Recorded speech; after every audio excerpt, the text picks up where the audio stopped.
Buongiorno everybody. I'm sat here in Eurosport headquarters in the commentary box because the Giro D'Italia is underway.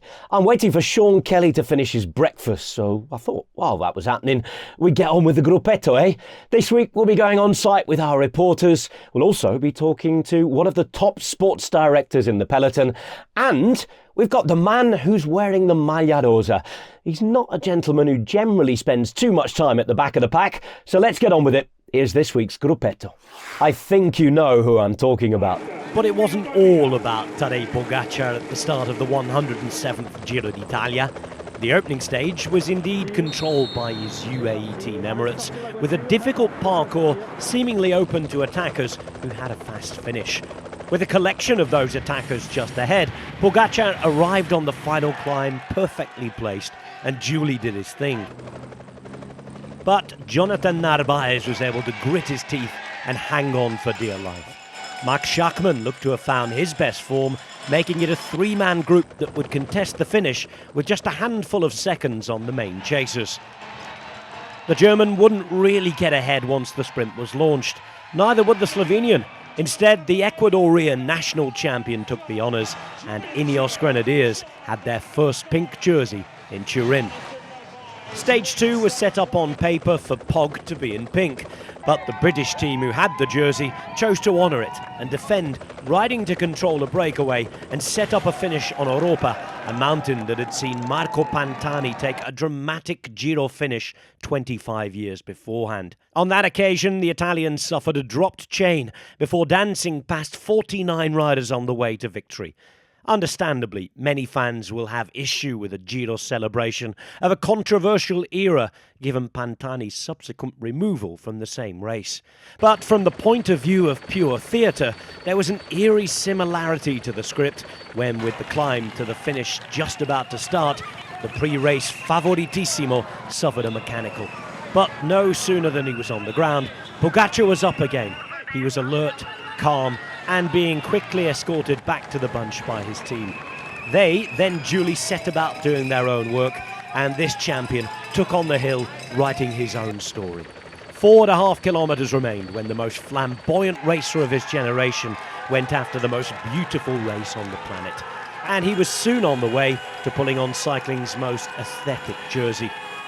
Ben O'Connor initially tried to follow, but as he would later describe, he got a little too close to the sun and was badly burned. Danny Martinez and Geraint Thomas headed up a chasing group, but they could do no more than finish at almost half a minute. So Poggi has his own Europa moment. The Giro has the leader most expected after a couple of days, with the closest rival at 45 seconds. As the day proved, however, there are traps, issues and potential drama around every corner. 3 weeks is a long time in a Grand Tour. Plenty more to come from the Giro D'Italia. Before the men's Giro began, the women's Vuelta was providing the entertainment down in Spain. As we saw on last week's Gruppetto, Lidl Trek had the leader's jersey after the opening team time trial. Stage 2 was won by former Roubaix winner Alison Jackson, and of course the celebration was suitably in her own style.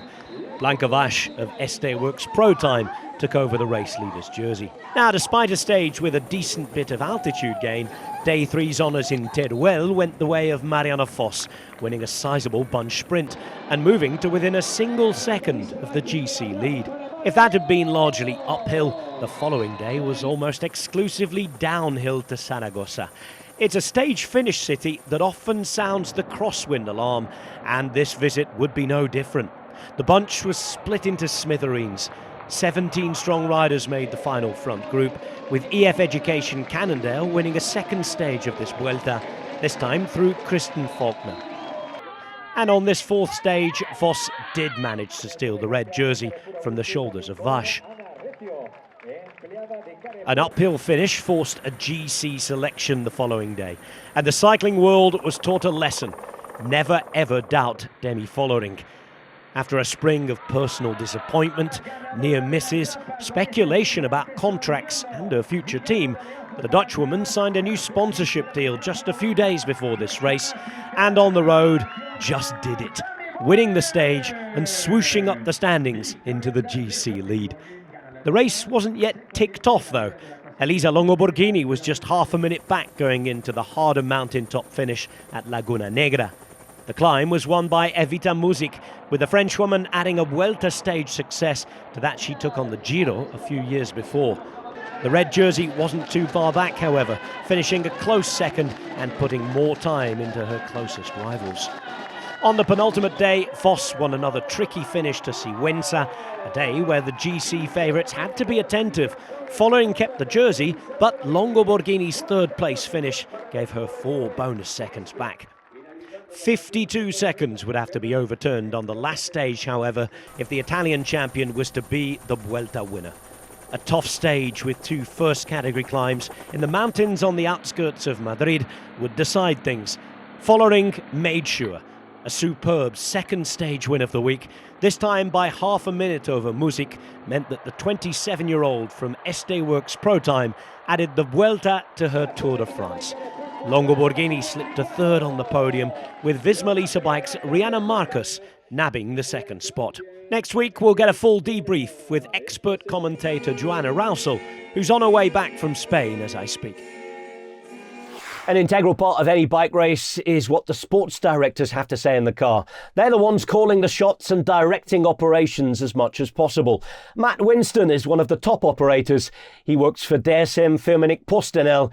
He's been there for stage victories at the Tour and the Giro. He very kindly sat down with us just before the Giro d'Italia and told us a little more about his job. Lancashire to the World Tour, how did it happen? Yeah, it was kind of strange, really, because I started on the British Cycling Talent Team as a rider when I was 16, and it's like a program where everyone wants to make the Olympics. That's what the dream is. And the coaches came to me when I was like 16, and they said, "We think you're a good guy. You're not going to be good enough to go to the Olympics, but we think you can be a coach that could go to the Olympics. We got a coaching course coming up. We want to put you on it. Like, let's see how we go from there." So at 17, I did my first British cycling coaching course. And then kind of went from there, really. Got a job full-time at British Cycling at 19. Did 8 years there. And then it just progressed on.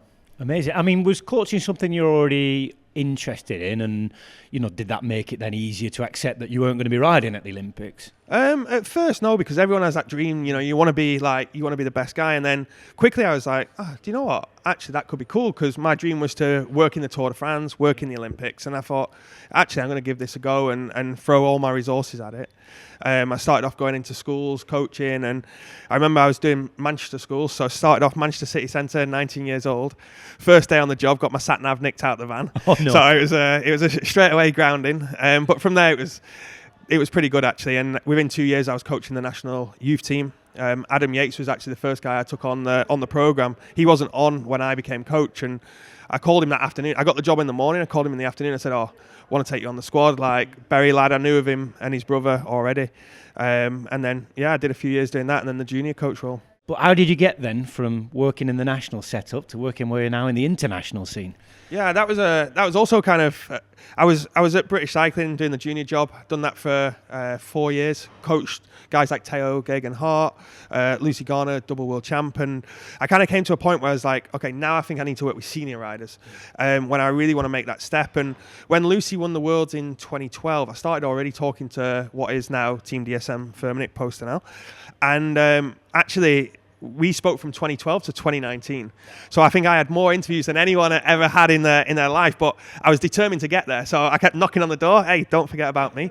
In the meantime, I worked 4 years with a British team, One Pro Cycling, which was fantastic 4 years and really gave me the chance to develop as a sport director, but also I was team principal in that role also. So like running a team, understanding the budgets, understanding rider negotiations, speaking with managers. So it kind of gave me that all-round view of the sport. But I still kept knocking on that door. And at the end of 2018, I again spoke with Sunweb and I said, right, okay, I'm going to come to Holland. We're going to sit down.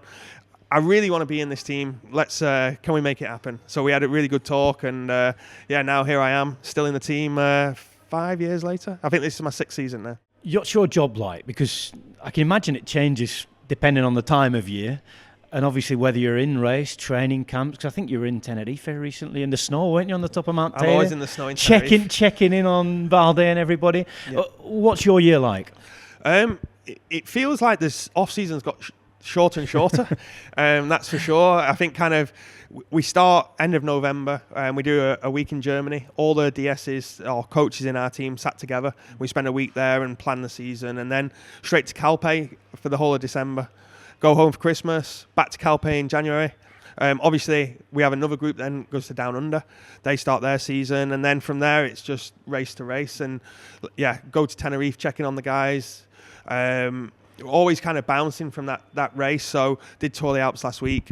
I'm actually on holiday this week, and then I go straight to Italy then from here, and straight into the Giro. Well, sorry for budging in on the holiday. We'll buy you beer after, I promise. What's the day-to-day like then? Let's take us to a Grand Tour, because the Giro's coming up. I imagine you're early to rise. What about, I've heard there's playing cricket in the car park. There's all sorts of stuff, but there must be some work involved as well. Yeah, I think kind of like those days are pretty hectic. I'm trying to do a little bit more sport for myself, because I was in a position where I was thinking, when I don't do a bit more sport, then I'll struggle to maintain any sort of fitness. So try and get up a little bit earlier, bit of sport. Then we start.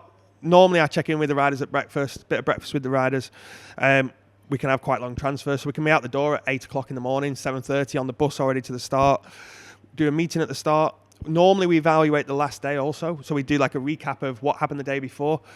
Go into the parkour then, talk about the key parts, where we need to be in the front, set the tactics. But we've already done a lot of that work the night before, so it's more just polishing the dots there. Guys go straight out on the bikes. In a Grand Tour, normally there's 2 sport directors in the first car, so I'm normally in the passenger seat on the radio. Velo viewer listening to you guys on Eurosport, make sure you're getting it right. And then, after the race, it's chatting with the riders. In the bus to the hotel, again, could be a long transfer. And then we do individual room talks every night. So checking on the guys, talk about their day. How was it? This is the plan for tomorrow. Are you on board with it? Do we want to discuss it?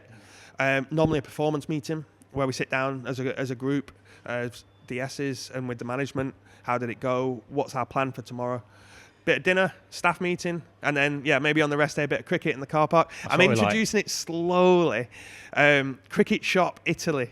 I bought a cricket bat and wicket set last year and got it delivered to the Giro. Wow. So in the first 20 minutes, our Polish Swania lost the ball because he absolutely slogged it for 6 and out. 6 and out. We never saw that ball again. So it was quick shop to Decathlon, another 4 tennis balls, and off we went.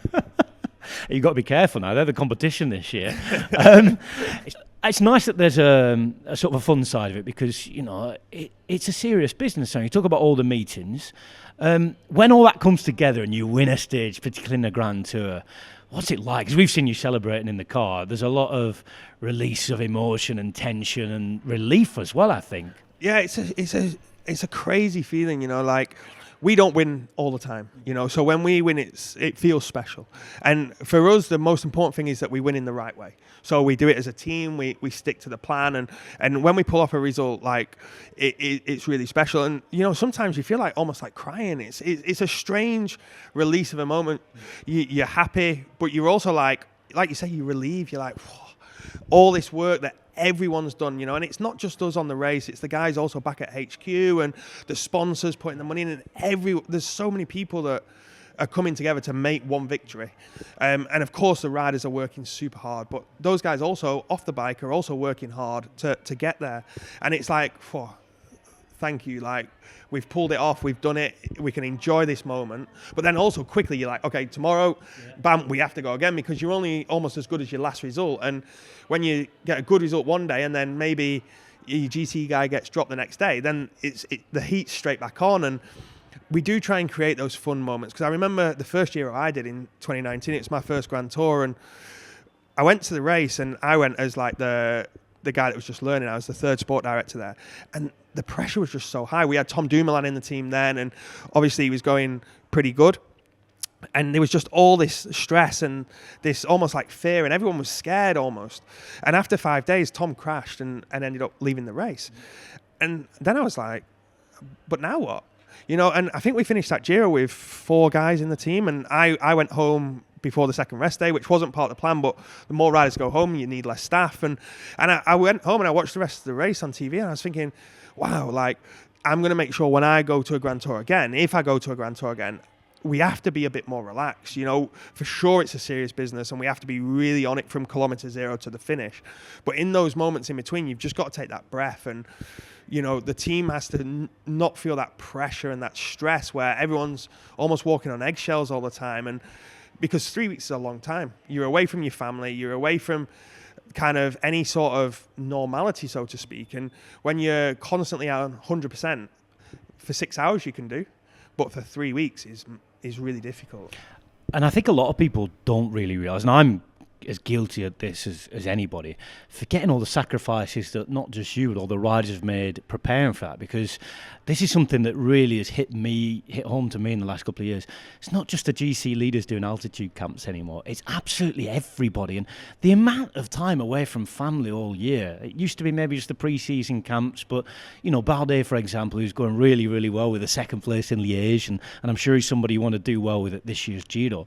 He'll have spent weeks and weeks away from a young family, Yeah, exactly, and it's a massive toll. Like he's got a young child, and he's done now over 6 weeks in Tenerife on top of the mountain, plus then all the races that he has to do to prepare there. So it's when you come to that point, you actually come to the Giro, and you don't want them also to be mentally fatigued, because that's really important. So like Tour des Alpes last week and then Liège, when Romain went home after Liège, he'd not been home for 4.5 weeks. So he'd just been on the road in his suitcase, the same suitcase, bouncing along. 3 weeks in Tenerife, straight to Alps, straight to Liège, and then home. He's at home 1 week and then to the Giro. So plus all the things before that, it's a massive pressure. And like the worst thing that you can do is come to that point on the start line and you're already cooked, because then you've got an athlete that can't perform, not because physically they're out of shape, but mentally they're out of shape. When you go and check on the athletes up at top of the volcano, what's the atmosphere like? 'Cause I always wonder, I guess it depends on personalities and groups, and a lot of people say it's when the team group is really formed up there, isn't it? Yeah, I think we send a smaller group, so it's like 3 to 4 guys up there. They don't like it when I go, because the last few years I've always brought the bad weather. Tenerife's had snow 3 times in 3 years, and it's been every single time I've been there for 3 days. That's what's happened here today. Yeah, exactly. I won't be surprised if you see some flakes start falling in a minute. Well, one of the guys is coming on holiday tomorrow, and he's like, if I'd known you were going, I would not have booked it, because I always take the bad weather. But no, we actually do really nice camps up there. So there's a hotel up there, but there's also some cottages. So we stay in the cottages, and we take our own chef, and then we use one of the restaurants we tag on to. So our chef will use their kitchen. So actually the guys are living in a house. So it takes them out of that hotel life. They look after the house a little bit. The team also help them, but we have like a log fire there, and they're making the fire themselves. And some guys really enjoy it. Some guys let the other guys do it and think, stay out of this a little bit. But the feedback we get from staying in the cottage is really nice, because it just feels like spend so many nights in a hotel that it's just nice to stay somewhere else. And I think we do some really nice stuff up there when the weather's good, and kind of the training's great there in Tenerife. And we'll have another camp during the Giro for guys preparing for later in the summer, and then usually in July we use Austria then, because Tenerife's a little bit too hot. Talking about the preparation, I'm fascinated by this, because I know your team works slightly different. At least you give everybody different names, don't you? Call sports directors coaches, aren't they, at your team? Who's in charge of doing the prep? Do the riders have sort of personal trainers who do that, or is it the team that takes control and say, okay, you're going here, you're going there?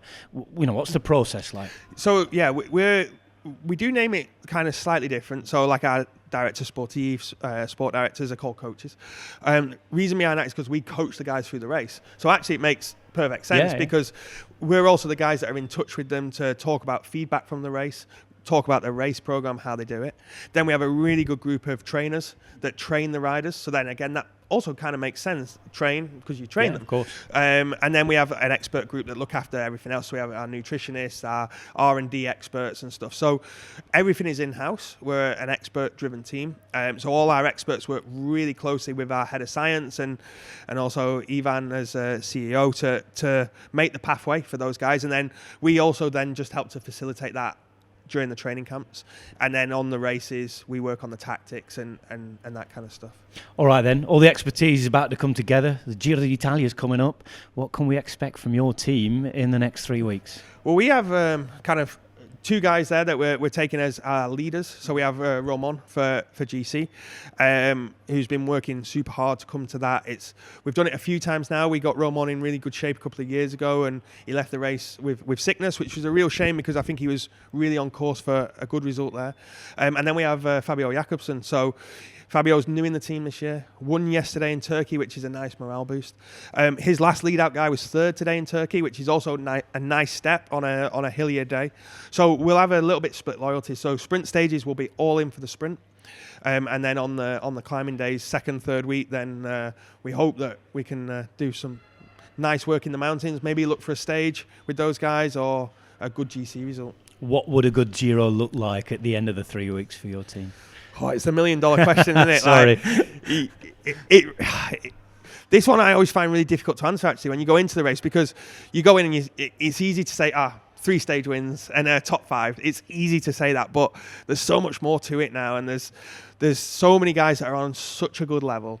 And I think if we can race as a team every day and be in position, and it's about bringing our leaders into a position to race for the result. That's what our goal will be. So we'll never say, okay, now we have to win the stage. Now we have to win the sprint. The goal will always be bring Fabio into a position where he can sprint at 200 meters to go. And when we can do that, then it's on the legs. And when you can see that finish arch and you can sprint for it, maybe you win, but maybe you're not quite good enough on that day and you're third. But that doesn't take away from what the team did. And that's how I'll look to the results, Like when we can do that day after day, then I'll come away from the Giro and I'll say that was a good Giro. One final question before we let you go, and this one's for Adam Blythe. Why is Lancashire better than Yorkshire? Well, it's an interesting one, but we got a better cricket team, that's for sure. Also just nicer roads to pedal on, not as hard. You can float around a little bit more. But yeah, I was actually voted in as president of the Lancashire Road Club the other week, so another voluntary role just to go alongside the. So I'm a proud Lancastrian. Obviously, Rob, I want you to talk a little bit more Lancashire. During this. I know you're not allowed to, but what we would like to do is make you an honorary member of the Lancashire Road Club, live on the Gruppetto. Wow. So there you go. We'll get you signed up, full membership. We'll get a jersey in the post to you.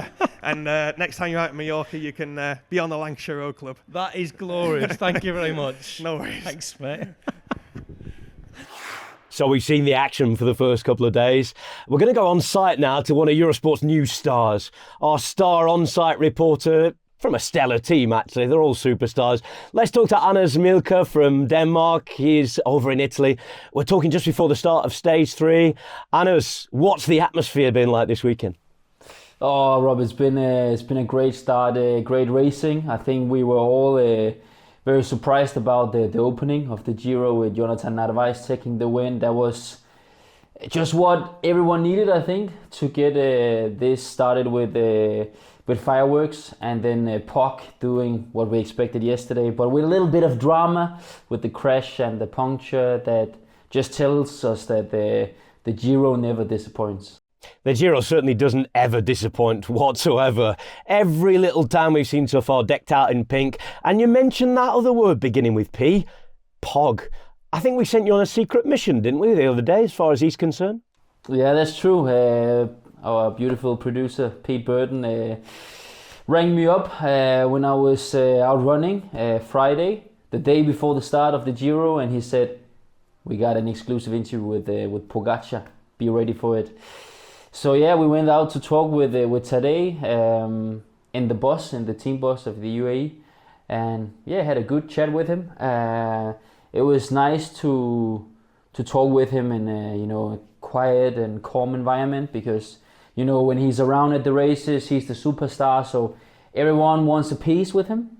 But it was for me a great experience to sit down face to face with him. Well, you were one of the lucky ones who got to have a piece of Pogačar. Let's find out how it was. So today, your first ever Giro. What is your favorite thing about Italy? Pasta. Yeah, pasta and pizza is my food in general is favorite from Italy. They have really diverse food, and I also like area to train. The only problem is too much traffic. But yeah, next 3 weeks we have closed roads, so will be nice. You will get some pizza on the way. For sure, yes. Yeah. the medias, your rivals, your colleagues have been calling you unbeatable, and you've also been talking about it in the media yourself. Can you talk into that? How you feel about that pressure and that label? Yeah, everybody say that it's just one contender, but in cycling it's never like this. It's especially in 3-week race. There's gonna be a lot of riders that try to win, and I think in 3 weeks can happen so much that you cannot just say I'm the only favorite and that's it. No, you still need to ride 3 weeks and fight everybody, the nature, the road, the riders. So it's still we cannot just say that there is one favorite. There are other favorites in the GC. Who do you see as your main opponents in the general classification? Yeah, I think Thomas, even if he didn't show great results in previous races, he always do this, and he's coming in for sure in good shape here. He's a good time trialist, and this time trialist here suit him well, so I think he's gonna be in good shape. Bardet was looking good, and in Liège-Bastogne-Liège finished second, really strong. Ben O'Connor, he's coming with a great shape this year. I think he's stepping up every year a bit. And also there is some young riders like Ian, Tiberi, and Lipovic maybe. There's a few in between as well, riders like Eddie Dunbar and guys like this. I think it's a big fight for a podium, for top 5, and for top 10 is a lot of riders that can really be there and try to attack from far, or maybe some stages can be really good for the rest of the field. And we're gonna see really, I think, quite different race for the top spots here in Giro. The elephant in the room, I know you've been asked about it previously. The crash of Jonas Vingegaard, how did that affect you, seeing him and your other colleagues crashing in Basque Country? Yeah, it was. I was watching on TV with Urška this stage, and when crash happened, we just went silent, and it just looked really horrible, horrific. Most of the riders didn't move, like 7-8 riders didn't move for a couple of minutes, and including Jonas. Jay Vine was like nobody even saw him, there in the ditch. So I'm really happy that everyone is more or less okay, but for sure this kind of crash can leave something in your conscience, can be like a traumatic experience maybe even. So I just hope that everyone now after this crash is feeling okay, already somehow recovered. But for sure for Jonas this was a big blow, and he's really close on he's on the time limit for the Tour de France. I think I don't know how he's recovering now, but I hope he's good and that he can be on the bike and train already, or to be in his best shape and not having also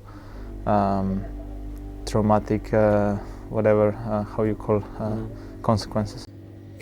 Has it changed how you are approaching the way you want to race the Giro, that Jonas's Tour de France defense is questionable now?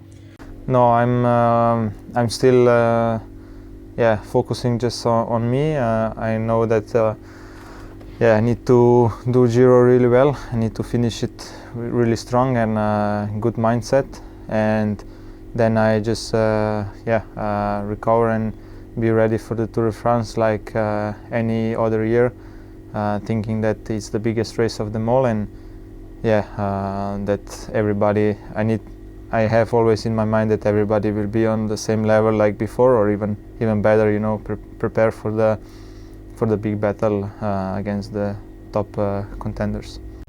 We spoke to your rivals, your colleagues yesterday at the team presentation, and they said it's it's up to Tadej, it's up to UAE to decide the race and the stages, how many stages you are aiming for. It seems like it's everyone against Tadej, against you, everyone against UAE. How do you see that? Yeah, probably it's gonna be like this the first days, but then, you know, in Grand Tours, when the riders from 5th to 10 maybe start race against each other, going to breakaways.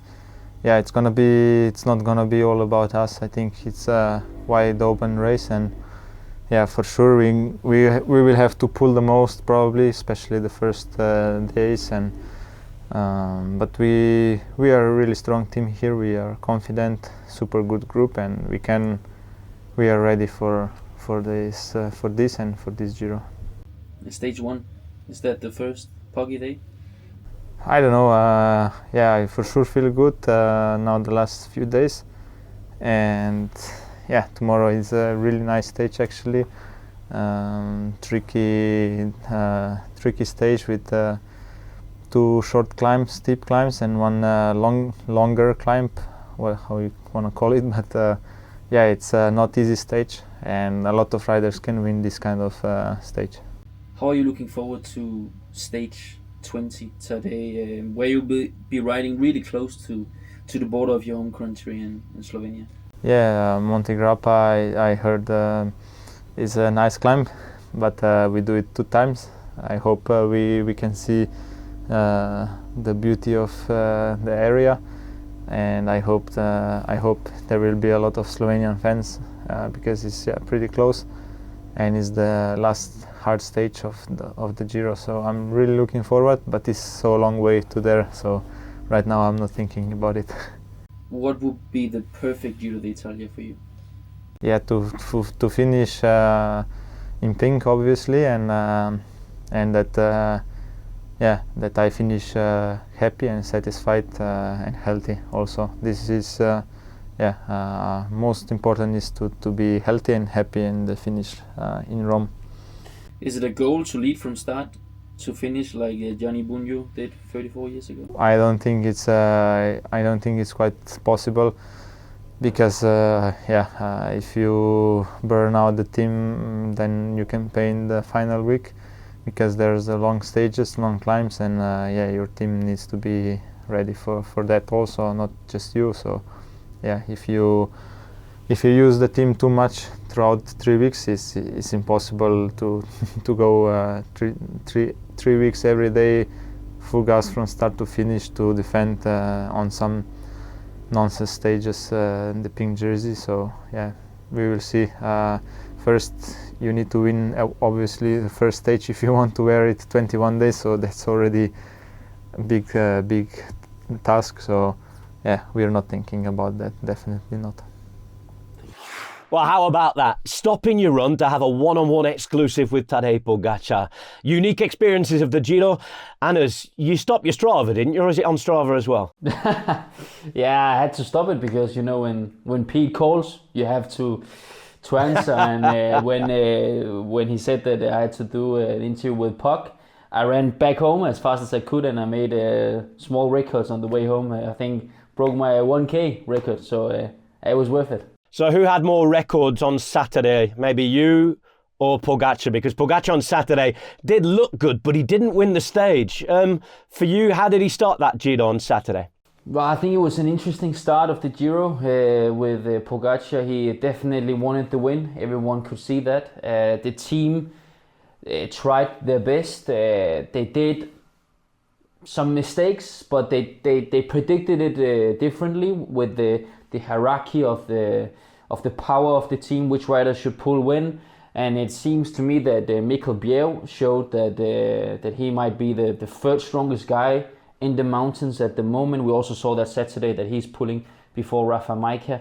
But you cannot know that before start of the Grand Tour, because those guys haven't been done so many races together. We have to remember Pog, he has only done 9 races before the Giro. So, I mean, of course, they were a little bit disappointed they didn't win, but I think it's not the end of the world for Pogačar. He didn't win the first stage. No, certainly with what we saw afterwards as well. Saturday was the one we were saying, well, he could win. Sunday, I think we were expecting. The script was written, wasn't it? And well, the script was almost written too well, wasn't it? Because we had that weird mechanical at the bottom, just like Pantani 25 years before. Of course, it wasn't the same after that, and Pogačar is very much his own man. He is an absolute superstar of the sport. And, well, he put around half a minute into the rest of the favourites. Was that what you were expecting, more or less? I think if you watched Catalonia and if you watched the Liège-Bastogne-Liège, you would have expected more. But you have to remember this is totally different. It's the Grand Tour, it's the Giro d'Italia. 30 seconds on the first mountain finish. I think that's pretty decent. But I also had a good chat with our colleagues, Matt Stevens and Jens Vogt after the finish. And Matt and Jens, they had a discussion whether Tadej was riding 90, 92, 93, 95%, saving up, because the elephant in the room is, and Tadej will not mention it, we have asked him many times, but he also have July in his head. He has the Tour de France, and he seems very confident when he was doing when he was winning Saturday. He didn't seem so tired afterwards, and let's see how he will do this Giro with the Tour de France coming up. Well, Anna's always has one ear to the ground in the Danish peloton, so one question for you. Jonas Vingegaard, is there any chatter about whether he'll make it and what kind of form he might be in? I know we're still a way away. That's a good question, Rob. I've been asked this many times here in the Giro, but I have to be honest, I don't have a clue, because that's the thing with Jonas. He's very private, and you also have to respect that. We don't get any information at all. We don't know where he is actually at the moment, if he's in Denmark or if he's in Spain or in Switzerland. The good thing is that we heard it from Visma Lease Bikes themselves that the recovery has started. The tour is not out of the script, but I think it's going to be interesting to see how this has affected Jonas mentally, because since he broke into the stage in the tour, like, his career has been going up like flying. This is his first ever big setback, on a very, very sad note, and I'm excited to see and curious to see how he will punch back. I hope he will be there for the tour, and of course the whole world of cycling hopes that. Well, you're still there for the Giro, Annas. We're going to send you off to stage 3 now. We might even think of another Milka secret mission for next week as well. Thanks a lot, Annas Milka. And of course, if you want to watch Annas, he's on your screens all week on Eurosport and Discovery+. So the Giro is underway now. We've got the next few stages for the sprinters, we think. Certainly 2 of those that are coming up should be for the sprinters. But stage 6, that sees gravel racing before it was cool. As we go back to Tuscany and the Sterrato, the scenery will be excellent. And towards the end of the stage, there's always that worry and danger for the general classification riders. How will Pogačar's team control the race? Will they try and give away the Maglia Rosa? Will the breakaways be allowed to have their fun? There's all sorts to look out for as we look forward to the next week of racing on Eurosport and Discovery+. Of course, it's the place to be, not to miss a single pedal stroke of the Giro d'Italia. And of course, on Discovery+, you can watch live and uninterrupted. That's ad-free. Moving forward, we've got the time trial on day 7 and the route book, the Garibaldi that we use, tells us that stage 8, that'll be up and down, and it's Prati di Tivo, the next mountaintop finish, and maybe the next big sorting out of the general classification straight after that time trial. Stage 9, the final stage before the first rest day, that is on Sunday, and just before the next edition of the Gruppetto, that is Napoli. And anybody who's been to Napoli, anybody who's watched a bike race in Napoli, one will tell you that it's absolutely stunning. Yes, it's southern Italy, so we hope the sun will be shining. But 2, it's always dangerous. There are traps lurking around every corner. That's also one of the many beauties of the Giro d'Italia. It's an unpredictable race. We don't know what will happen. For now, Pogačar is in the Maglia Rosa, and we invite you to watch with us all week long on the Giro d'Italia, and then throughout the remaining 2 weeks after that. Eurosport and Discovery Plus, the place to be. I'll be back next week on the Gruppetto. Joanna Rauso will be with me, and I'll be joined by a few of our breakaway specialists as well. For now, though, from this week's Gruppetto, it's ciao.